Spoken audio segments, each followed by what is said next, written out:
Today's episode of the Project Management for the Masses podcast is brought to you by Career Academy, a global leader in on-demand training solutions for IT and business professionals. What would you say if I told you can get complete video training packages for the PMP exam, PMI Agile Certified Practitioner, CAPM, and PMI Risk Management Professional certifications and get up to 180 PDUs, all of it for just $99. Visit pmforthemasses.com/academy to sign up. The website again is pmforthemasses.com/academy. Project managers, have you ever felt like you should get that promotion or a better job? Start a business, write that book. Have you ever felt you were made for more but didn't know where to start? Welcome to the PM for the Masses podcast with your host, Caesar Abaid. Learn from the experts, think outside the box, have a voice, network, and be extraordinary. PM for the Masses podcast. Hello, everyone, and welcome. I'm Caesar Abaid, your host, and this show is your weekly reminder that your career matters more than your job, and that your life is a project, and you are the manager. Whether you work for a company or for yourself, your job stability is really just your ability to land your next gig. So join me in practicing intentional, planned, and value-adding relevance, starting right now. Now, I'm sure you have heard countless times that the true job of the project manager is to communicate. I mentioned this here on the show, I'm sure, several times, that some people even say that 90% of our job is to communicate. And, I have a problem with that. My problem with it is this. I don't think there could be a more subjective concept. It's very blurry-edged. It's unclear.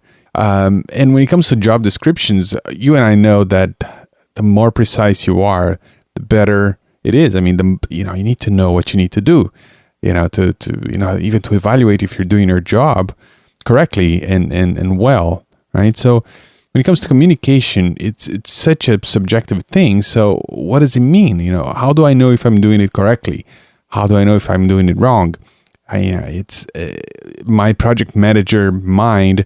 We like check boxes that we can check and ensure that we're doing something right or we're not doing something right. Quality control, all those things, right? So that's the issue with communication. So I wanted to talk about communication once again here on the show, and to help me get to the bottom of this, I invited my friend Jenn Swanson to come onto the show. She is, among other things, she's the host of the Communication Diva podcast, which is a lovely show that she produces.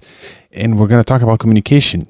Now, besides communications, she wrote a book on how to make a good impression at your first job or at your new job. And the name of the book is What They See, How to Stand Out and Shine in Your New Job. So today we're going to talk about communication, and also we're going to talk about how to make a good impression in your new job. So how about we get started? Special guest coming up next. pmforthemasses.com. pmforthemasses.com. Jennifer Swanson has been teaching communication and human relation skills since 1993 to college students entering the medical field. She is also the creator and host of the Communication Diva podcast, which has an international audience and helps people deepen workplace and personal relationships through more effective communication. In addition to teaching young adults, Swanson is an ordained minister in the United Church of Canada, has worked in the youth and family ministry, has a master's degree in public and pastoral leadership, and is a certified conflict coach. She's also a mother and a stepmother to 2 young adults and 2 teens. Jenn draws upon years of expertise as she shares her passion for inspiring others to reach their full potential with readers and audiences worldwide. And Jennifer is on the line with me today from her home in Vancouver, Canada. How are you, Jennifer? I'm really well, thanks. How are you? Good. We've known each other for a few years now. We even met in person once back in, I think it was 2013 in Las Vegas. I think it was. Yeah, and I think we started podcasting around the same time, and it's been great to see your journey with the Communication Diva podcast and now with your book. And we were just talking about this before I pressed the record button, that it is common knowledge among project managers that our job as a project manager is 90% communication. So that's why I thought you'd be a perfect guest here to talk about communication and your new book. So what do you say? Sounds great. Thank you. So communication is such a broad and kind of hard to define thing. So how do you define communication from your perspective? I define it not as something that you can become an expert at. So the diva part is a bit of a tongue-in-cheek joke, but that is a practice. And everyone, even if you have a degree in communication and you've been doing it forever and ever, everyone can mess up. So I say it's an ongoing practice that needs to be worked on for a lifetime. Okay, so one thing that I find, and maybe you can correct me if I'm wrong, but I think a lot of people who are, I don't want to say the word bad, but maybe who have opportunities to improve their communication, they are unaware that they have that they could improve. So how do you see that issue? Like somebody who is actually needs some help, but they don't know it. I find that we don't talk about talking very much. We don't talk about communication in the way that maybe we learn some other skills and we talk about some other topics in school. And I really think it's unfortunate because most conflict stems from poor communication. And I think a lot of it has to do with self-awareness. And if you're not aware of the things that you're doing, the way the messages that you're sending are received, the verbal ones and the nonverbal ones, then often there's conflict and sometimes people are completely unaware as to why. So you're right. It's often a matter of not even realizing how you're coming across to another person. Mm-hmm. We were just, this past week was my 10th wedding anniversary. Yeah. Oh, congratulations. Thank you. And Amy and I were talking about this and the fact that we barely fight at all, and we have a good relationship. And we were talking about that and trying to analyze it, why. And I think one of the main reasons is that it's not that we are such a perfect match to each other, but we are very good at reading each other's verbal and body communication. So when I say something and I know that she didn't like it or you rubbed her the wrong way, I can see it. And we kind of try to address it right then. So we nip it at the bud. And and I think that goes to most couples. I mean, most people are good people and they're trying their best to do what's right. But the way they communicate that comes across as criticism or, something negative. And if we could just take a step back and actually explain what we mean, before things get out of hand, I think we'd be much better off. So what do you think about that? Well, I think that for some reason, we think that people think exactly the same way we do. Yeah. And have had all the same experiences and have the same perceptive lens.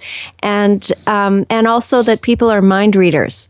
And so often we expect people to know. They should know what I'm thinking. They should know what I want, and we're very unclear often in what we say. You put on a new sweater and you say, honey, do you like my sweater? Are you really wanting a true answer? Or do you want the person to say, you look wonderful in everything, honey? What is your real motivation for asking that question? And why are you not coming out and saying exactly what it is that you want? And we do this all the time in all different areas. We are unclear in our motivations, and sometimes the words that we say do not match the body language at all. And so the other person ends up being confused and might not even know why they're confused. Mm-hmm. Yeah, I just saw this cartoon on Facebook just today. It was this lady looking in the mirror, getting ready to go out, and she says to her husband, I feel like I'm old and fat. Pay me a compliment, please. And then he said, well, your eyesight is really good. Ouch. But that's a great example. I mean, he communicated, that's exactly what she asked for, but maybe that's not exactly what she wanted. Exactly, right? So this is the thing. And we do this all the time. And I think also listening beyond words, like listening is so key. And we're often trying to get in what we're going to say next or to impress our opinions onto other people without actually taking a step back and a breath and listening. And like you just said, if you say something to your wife and it doesn't land properly, you're listening beyond words because you're watching. You're looking for the reaction to see how what you said landed. And then if it didn't land right, then you're gonna go in again and try again. That's work. And a lot of people don't want to take the time, don't have the time to put in the effort because it takes an awful lot of effort to communicate properly. Mm-hmm. I can imagine people listening right now thinking about some situation at work. Most of the people listening right now, they are in working projects, which by definition, they have a deadline and they need to deliver something. And as a result, there is usually chaos and people are nervous and there's not a whole lot of time, And at the same time, we need to be good leaders and we need to be assertive. So how can we find a balance between being assertive and actually, directing and conveying a narrative and a message to compel and to inspire people to follow, and at the same time be listening all the time? I think what you said there about inspiring people to follow, that's the sign of a good leader, right? The leader that tells everybody what to do, bosses people around without listening is not a very good leader. So the leaders that inspire people to follow them by listening and by paying attention to what their needs are the ones that seem to be the most effective leaders. So I think good conversation around, and transparency. We've got a deadline. We're really busy.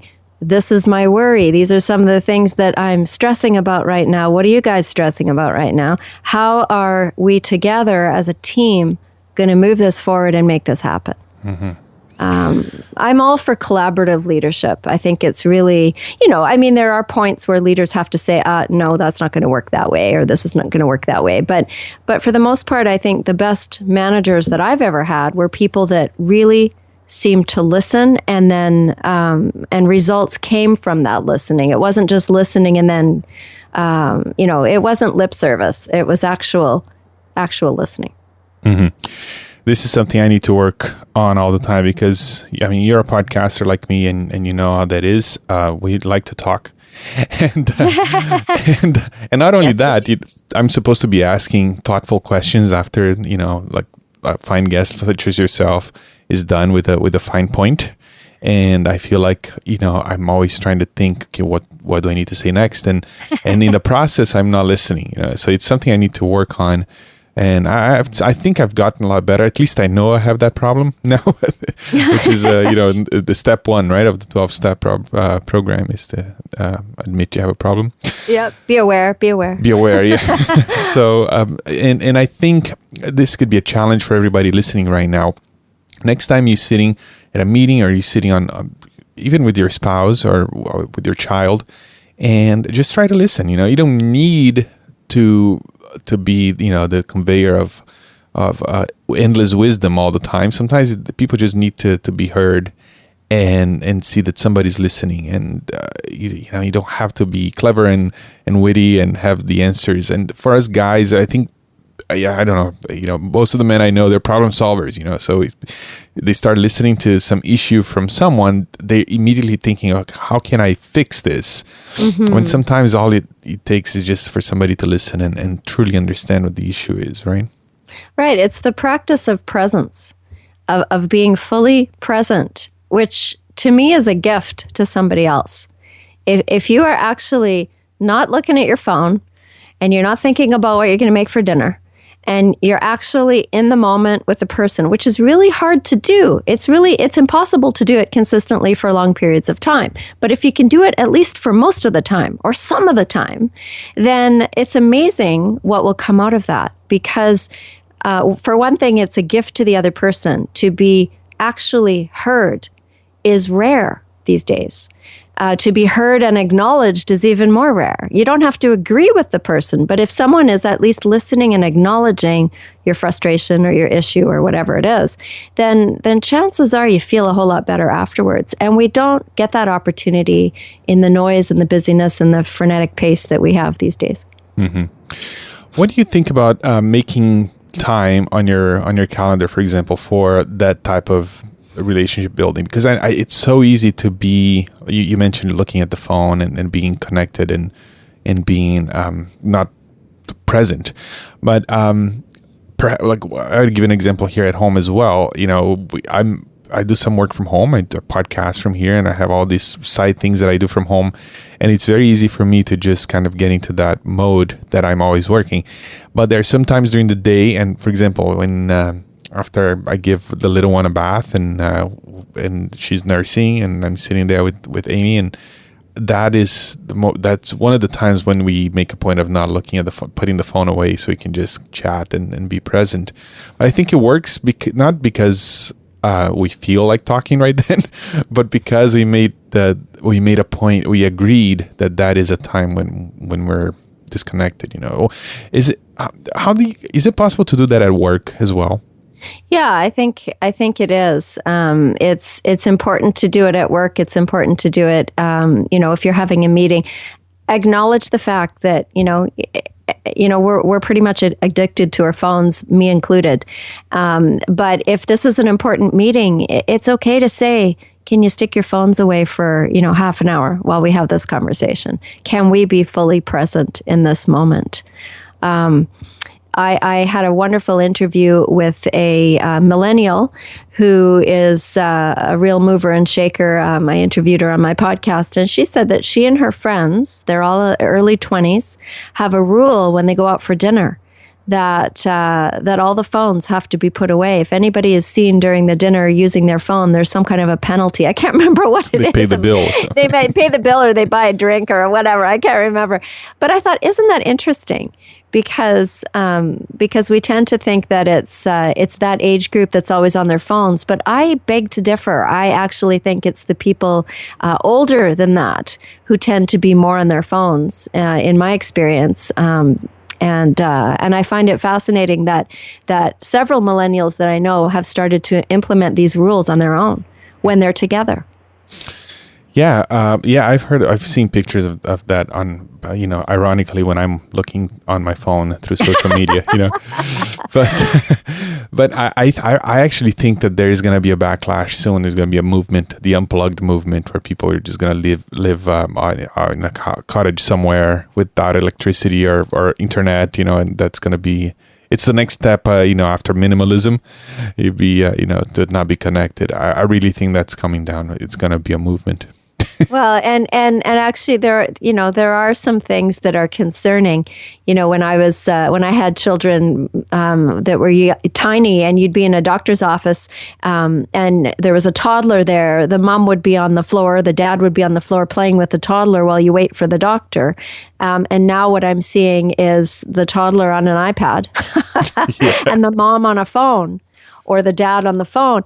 And there's actually, scientifically, you're not creating mirror neurons. There's a whole scientific medical thing that's going on with the lack of face-to-face connection with human beings. And it's a little scary, actually. Mm-hmm.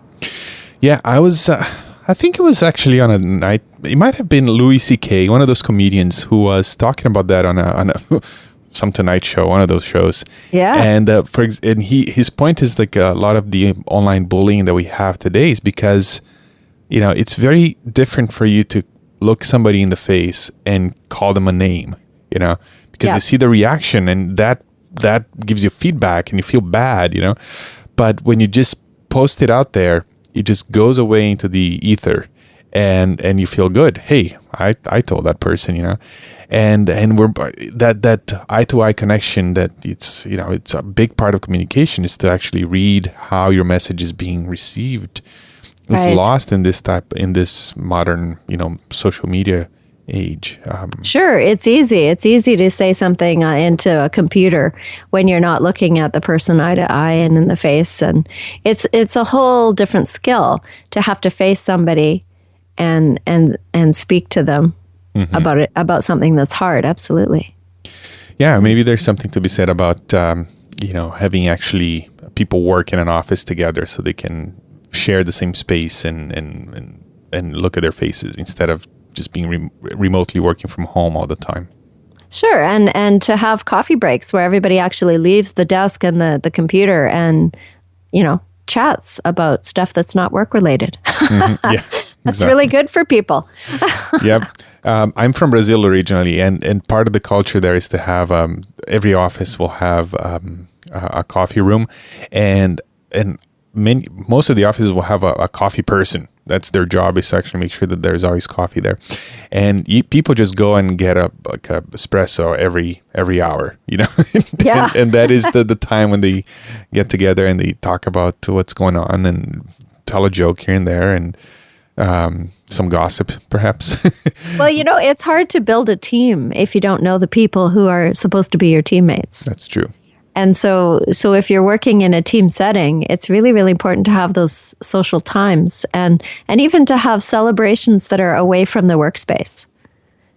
Because sometimes it's stressful and it's hard and it's busy and whatever you're doing is big stuff. It's nice to go for the Christmas party or somebody's retiring or getting married or whatever, and to go celebrate off-site in a different place.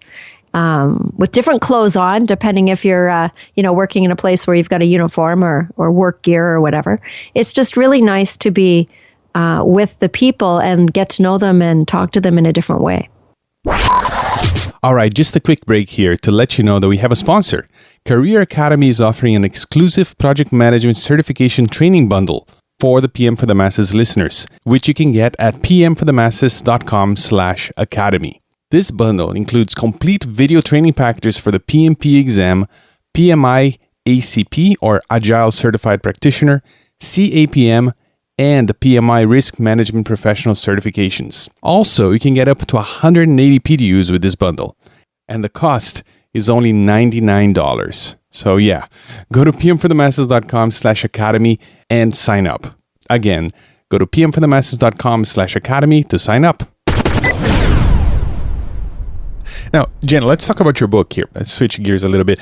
And Sure. I think when I saw this book, I immediately thought of the folks listening to people who listen to the PM for the Masses podcast, because I'll tell you why.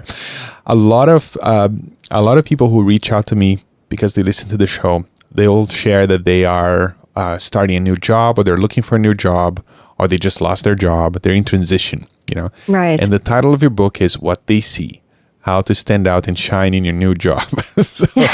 so, and I understand it's mostly for people who are starting out in their career. And there's a lot of people listening right now who are looking for their first job as a project manager in a new role. And I think the message of your book here is really relevant to the folks listening. So tell us a little bit about this. Why did you decide to write a book? Well, thank you. I've been teaching college-age students going into the medical field for a really long time, 21 years or something. And I help them get ready to go out into clinical settings, clinical placements in the hospitals, and start work. And for some of them, it's not their very first job. They've had other kinds of jobs, but it's their very first career job. And there's a lot of stress that goes around that, a lot of worry, a lot of anxiety. And there were a lot of pieces that I don't know were being taught anywhere else, that I was trying to jam into a 5-day class on communication, which was pretty much impossible. And I thought, I need to find a place to put this information. And I started blogging and I started podcasting. And I wrote a little ebook back in 2011 that was about 25 pages. And my dream was always to expand this into a really practical, useful, short book that's written in a casual style. It's not a textbook, to help people get ready for day one of their new job. And I mean, some people can read it beforehand and be better equipped as well. It doesn't teach you how to sit through an interview. It doesn't teach you how to do a resume. There's lots of stuff out there on that. But this is how do you show up and how are you preparing yourself for the beginning of your job, that important first, it's usually 3 months, a probationary period. How do you walk into the job and feel confident and have some knowledge? You've got your skill that you're coming with, the reason you were hired. But what about all the emotional intelligence stuff behind that? What about accountability? What about things as simple as, what message am I sending with what I'm wearing and what I'm carrying with me? And what message do I want to send, and do they match? So those kinds of things, I just felt compelled to do this. Mm-hmm. Now, I'm actually really interested. I haven't read the book yet, but it's on my. I already got it on Kindle. It's just waiting for me to finish my current book. But I'll get to it eventually. And I'm really interested because this sounds like it's a delicious topic, especially for those who are starting their new job right now. And I know there's a ton of folks listening right now who are in that position. So do you have something? I don't want you to give the whole book away, but maybe something tangible that people can, maybe they haven't thought about this as they start a new job, but they could take home tonight and think about it and apply it in the morning. Sure. I mean, some of it will seem like common sense to people who have had different jobs and different kinds of training. And some of it will be a good refresher, and some of it might be brand new to people. One of the things that I think is really important, and not just for the interview, but for working in general, is industry awareness. And making sure that you really know what is the latest and greatest going on in your industry, whatever your industry is. So have you researched? Have you read up on the latest thoughts on what it is that you're doing? Have you found articles and blogs and podcasts that are related? And are you keeping up with all the changes and the latest things? Not necessarily that you'll need to know this stuff immediately, but it's really handy to be up on the latest, and it looks really good, especially to those who are in leadership in your organization. Mm-hmm. So how does, specifically to project management, for example, there's so many blogs, so many articles, so many books. In fact, I have an ongoing segment here on the show with my friend Dave Gordon, in which he does some curating of all the content that's published out there, and he shares usually the 3 or 5 must-read articles of the last week with my audience, and that is a great service. But how can people filter through and come through and still find time to read up on what's going on in the industry on top of everything else that they need to do? Well, it might even be that you take, 20 minutes a week or half an hour a week or something, and set that as part of your goal. I did my book launch, actually. We had about 100 people, and it was called an employment dialogue at a university here locally. And I did an exercise with the 100 people where I asked them to name 3 things that they knew they should be doing or that they were supposed to do every day, like floss your teeth, make your bed, exercise, all these things. And they wrote them down, and I got them to do some question and answer around them. And then I said, how many of you had on your list, manage my career? And of course, nobody had that down, right? And I said, why not? I said, manage your career is something that you need to do the whole time you have a career. And then we talked about that and went back through the questions as to what might some of those things be. And this would come under that category, I think, would be industry awareness, would be a part of managing your career. And if you don't have a job yet, it's a really good way to get even more familiar and more on top of what is going on in the industry that you want to be in. Mm-hmm. Oh, that I'm nodding my head here in agreement, because I talk about this all the time, and it's great to hear it from somebody else sometimes. It's manage your career. I mean, it's the tagline of the show is that life is a project and you are the manager.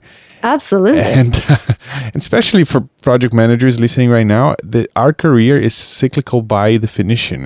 We are in a project that's going to end fairly soon, and then you have a new gig, and you need to be thinking about that, marketing yourself and learning and studying and figuring out what the trends are and what's going on. As you said, the keeping up with the industry is so important, especially in our industry here, because of the cyclical nature of it and the fact that you're always looking for the next thing. And I think it's a great way to be on top of it is to do it like you do with flossing and brushing your teeth and and bathing. Just something you do every day. Well, if it's part of, every day or every week, if it's part of what you do for yourself, for moving yourself forward, it takes a while to make a habit, but if it becomes a habit, then it's a very good habit to have, I think, because we all know people in our industries, in our various industries, who get stuck in what they used to do 20 years ago, and they're still there. And they don't want to change. And technology and processes and theories move forward, sometimes at lightning speed. And you really can notice the people that are stuck back using their, notes that they scribbled on paper 20 years ago, and they haven't changed. And it's very, very noticeable. Mm-hmm. And the other thing too is that nobody's doing this. So if you do it, right, if you take 15 minutes a day to read or to listen to a podcast or to actually do something to manage your career, you're immediately going to be, you're going to stand out because, as I said, very few people are doing that because it's not, people like to feel comfortable and not change. And like you said, so it doesn't take much to stand out. If you read an article a day, it's better than 99% of the folks out there. That's true. I mean, there are a lot of ways that we sabotage ourselves in the workplace that we might not be aware of. I use different examples of that.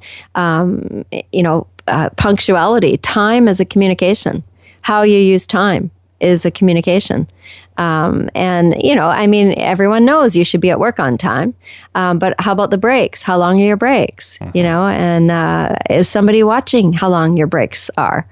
And there are various stories that can be made up when people are watching you. And so to give them as little fodder for those stories as possible is good.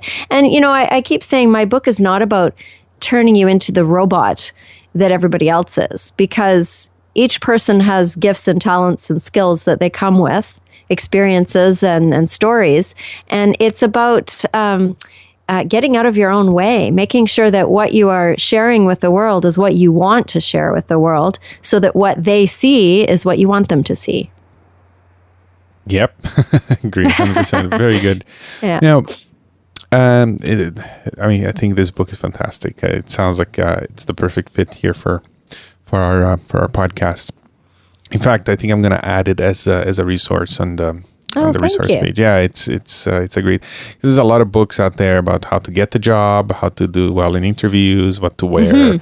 But what do you do once you get it? As you said, you have those 3 months to make a good impression and send the message that, hey, I'm someone that you want to keep, and I'm an asset, even though I'm still learning. I'm ready and I'm willing, And that's part of it, is being ready and willing, and you want to become indispensable. Yeah, exactly. Because, when the layoffs come, they'll think twice before letting you go. That's right. Now, okay, so based on your experience and with the podcast and talking about communication all the time, and I think that when you start a new job, it's all about communication, how you communicate, who you are, and how you read other people, how you can listen. So there's a lot of communication around what you do, and in your ministry, I'm sure you have to preach and you have to communicate the good news and all that. Yeah. So in your opinion, what is the biggest communication problem today? What is the one thing that if we just took care of that, we'd be way better off? Well, I think we already talked about it. I think it would be the listening. It would be, actually being present with another person, even for a few minutes. I use examples. I even have a poem in my book entitled F-I-N-E, fine. Because what drives me nuts is when, someone will say, "Oh, how are you today?" And you start to say, "I'm fine," and they've turned away and they're walking away, right? They don't really care. They're just saying it as a thing that you say when you see someone. Or someone says, "How are you?" You say, "How are you?" to someone and they say, "Fine, thanks." But their body language says otherwise, right? Mm-hmm. So that kind of thing, it's not real. It's like when you're in the grocery store at 9:00 at night and the clerk hands you the bag and says, "Have a nice day." It's like the day is over. Why are you saying these things? We do a lot of this stuff by rote, and we don't really listen to what we're saying So I find that very interesting. When I do wedding services, because I am a United Church minister, when I do wedding services, I always ask people to put their phones and their cameras down during the vows, because they're there to actually witness and to be present. And I say, you don't want to miss that. There's a professional photographer hired over there who's going to be taking pictures, but you want to actually have been in that moment. And if you're looking through a screen, you're not actually there. Yeah. And I have not had anybody argue or not, maybe somebody has and I haven't paid attention, but for the most part, people nod, they agree, they put their phones down, and they're present for that part of the ceremony. And it's great. Mm-hmm. Put thy phone down. I think that's in the Bible somewhere. Exactly. the 11th commandment. Yeah. But put thy tablet down. How's that? That's right. That's right. That's more biblical. That is more biblical.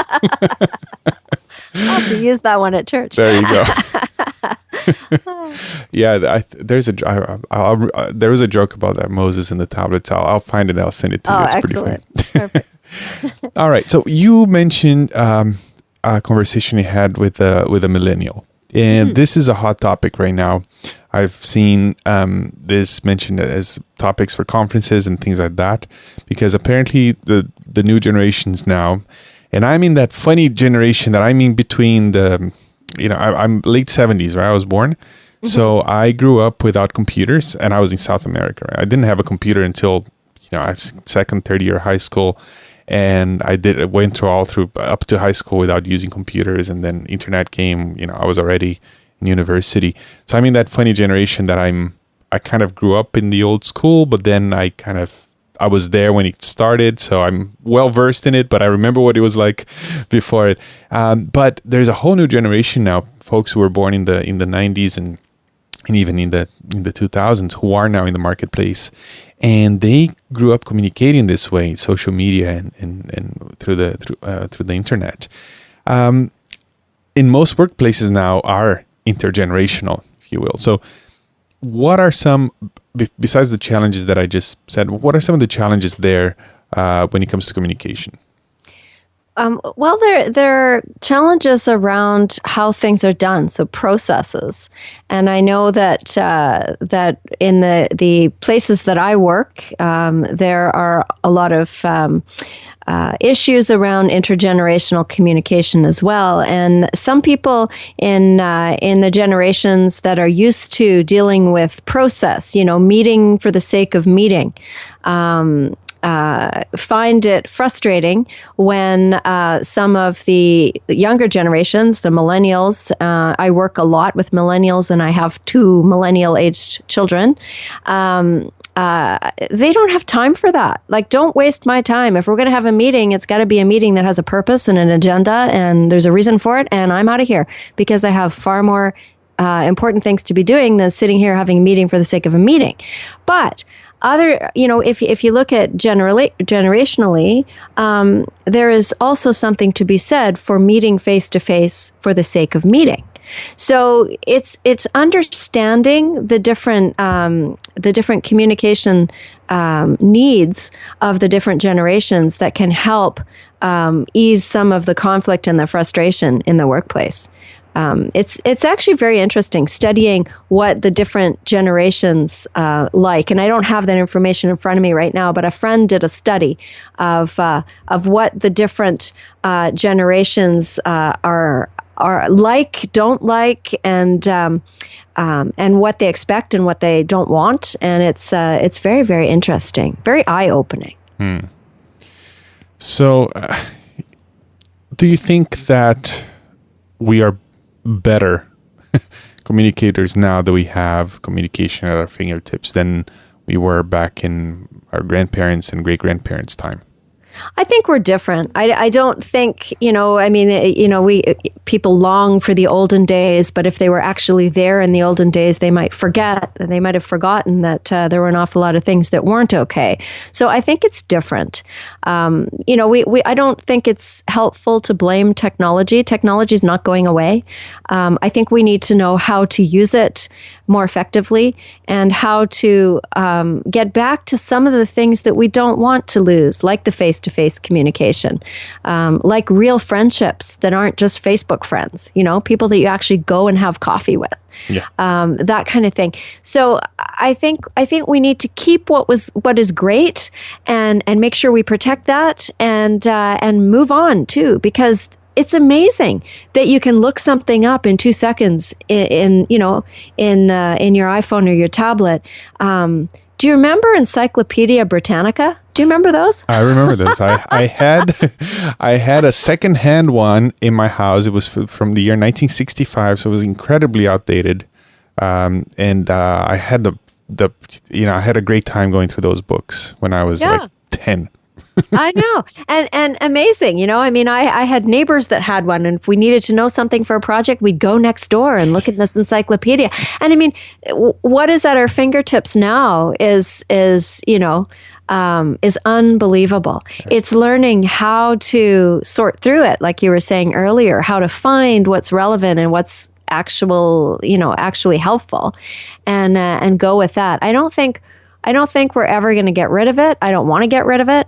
And I think the trick is going to be, how do we integrate it into our lives in ways that are useful and that are going to be to our advantage? Because, there's bullying. There's people not looking and talking to each other because they're looking on their phone. There's people killing each other by texting and driving. That's true. Yeah. Really. There's, I heard a term not that long ago, wexting. Somebody was walking and texting on the street, and that's now a term, wexting. And not looking where she was going when cars were coming, right? So, there's all sorts of implications with it, but it's how do we live with it now that we have it? Yeah, and that could be said about any new technology that came around. I read a book called the information. What was it? I can't remember which book it was, but the author was talking about the fact that when writing came around and books started to scrolls, and that people didn't like it. So, well, you're taking the knowledge out of your head. We're not going to know anything anymore because you rely on these books, right? And they thought it was horrible because it was a oral society, I guess, culture that he passed on from generation to generation. And now you have these books here. There's a story in my family when my grandpa wanted to buy a washing machine. My family had, this is in Brazil, this is very common. They had a cleaning lady who worked there, had been working there for 30 years.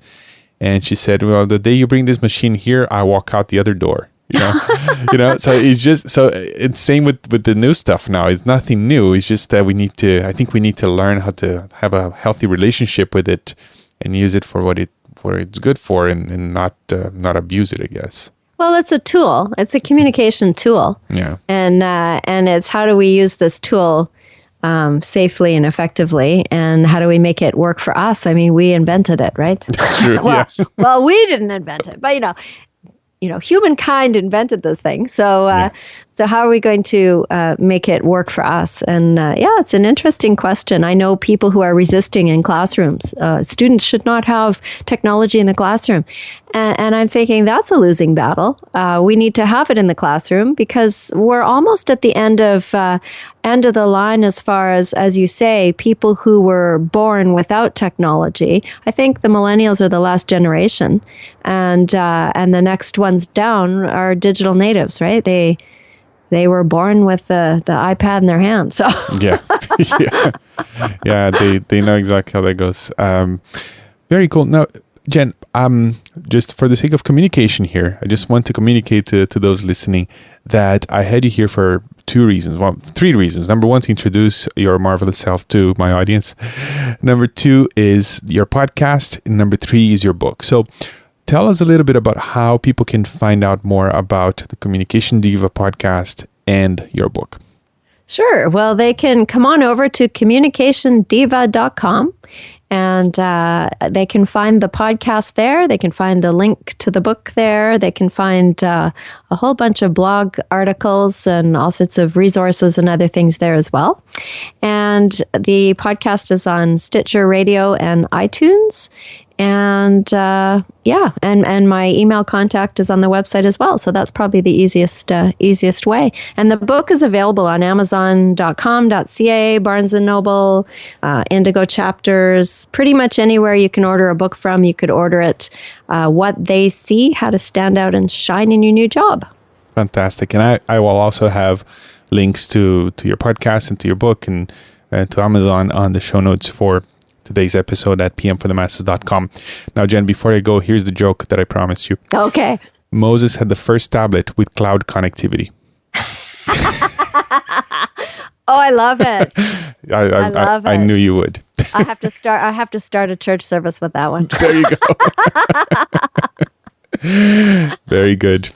Jennifer, thank you so much for your time. It's always nice to talk to you, and maybe we'll meet again at the next New Media Expo, one of those conferences. I hope so. Thank you, Caesar. It's been lovely, and I love following you and your beautiful family on Facebook. You are listening to the PM for the Masses podcast. So there you have it. I hope you enjoyed my conversation with Jenn Swanson out of Vancouver. Vancouver is a lovely place. I've been there a couple times. And she's a lovely person, and I hope you enjoyed it. Now, for links to her book and to her podcast, which again is called Communication Diva, you can go to pmforthemasses.com/87, which is the show notes for today's episode, and you'll find the links there. Now, before I go, let me take a minute here and talk about today's sponsor, and that is Career Academy.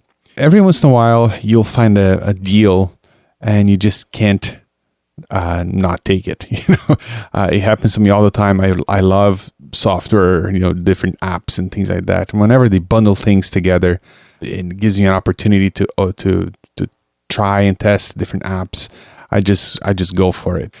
And I know that you are looking for certifications, or if you have certifications, you're looking for PDUs. I know that you are. In fact, many of you listening right now are listening to this podcast because you can get a free PDU.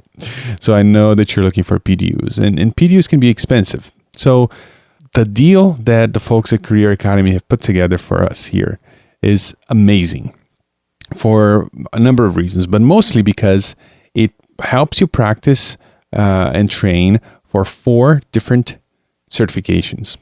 And in the process, you can get up to 180 PDUs. As you know, to maintain your PMP certification, you need 60 PDUs every 3 years. So this more than covers that. You also need PDUs for your other certifications as well. And this will, without a doubt, will cover those PDUs as well. So for $99, you have access to all this material. It's amazing. It's an amazing deal. And when I was thinking about taking a sponsor here on the show, I would not take a sponsor unless he was a fantastic deal for you. He had to work for me, he had to work for my sponsor, and he obviously, and most importantly, he had to work for you. So just quickly here, this bundle, it's called the Project Management Certification Training Bundle. It was created especially for the PM for the Masses community. Okay. So as I said, it costs $99. You get 12 months access. This is on-demand training, so you can access this at any time from your laptop, from your desktop, from your tablet, even from your phone. It works. It comes with review quizzes, so you can try and test to see if you learned the material. You can print the workbooks if you like to have a physical book in your hand. That is a great feature. Career Academy is recognized as a PMI REP, so they're legit. And as I said, this bundle is for people who are new to the project management field, or you need to maintain your certifications. And the 4 certifications that this training bundle covers is the PMP, the PMI ACP, which is the PMI Agile Certified Practitioner, the CAPM, and the PMI RMP, which is the Risk Management Professional. Okay, and besides these 4 certifications, there are a number of other courses you can take. Microsoft Project 2003, 2007 L1, 2007 L2, Project 2010 Basic and Advanced, and each one of those courses are about 3 hours long. It's a fantastic value. And even Microsoft Project 2013, and there's a 2-part course, part 1 and part 2, and each one of them is over 3.5 hours long. Okay, there is a course on managing project teams, which is a great topic. Scrum immersion, scope and requirements, schedule and cost control, and quality management, etc. It's a fantastic value for only $99. So you can go to pmforthemasses.com/academy to check out this bundle put together by the folks at Career Academy. And again, the URL is pmforthemasses.com/academy. And if you go to the show notes for today's episode, you'll be able to find it there as well. And this is what I had for you this week. I hope you enjoyed my conversation with Jenn Swanson. Please take advantage of this amazing offer by Career Academy, and I'll speak to you again next time. And until then, my friends, remember that life is a project and you are the manager. Ciao, ciao.